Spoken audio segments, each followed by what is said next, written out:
అందరికీ నమస్కారం. ఈరోజు మనం 13/2/2024 మంగళవారం రోజున ఉన్నటువంటి పంచాంగ వివరణ గురించి తెలుసుకుందాం. ఈరోజు శ్రీ శోభకృత్నామ సంవత్సరము, ఉత్తరాయణము, శశిర ఋతువు, మాఘమాసము, శుక్లపక్షము, చవితి మధ్యాహ్నం 2:45 వరకు ఉండి తదుపరి పంచమి ప్రారంభమవుతున్నది. ఉత్తరాభాద నక్షత్రం మధ్యాహ్నం 12:37 వరకు ఉండి తదుపరి రేవతి నక్షత్రం ప్రారంభమవుతున్నది.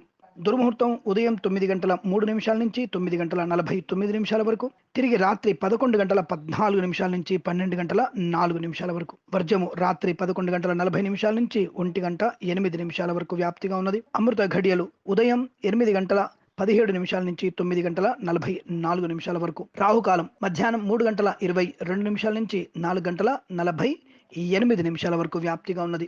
నేను చెప్పినటువంటి శుభ సమయాలను, పంచాంగంలో ఉన్నటువంటి వర్జాది దుర్ముహూర్తాదులను రెండింటినీ సమీకరణ చేసుకొని శుభమైన మీ కార్యక్రమాలని ఏర్పాటు చేసుకొని విజయవంతంగా పూర్తి చేసుకుంటారని ఆశిస్తున్నాను.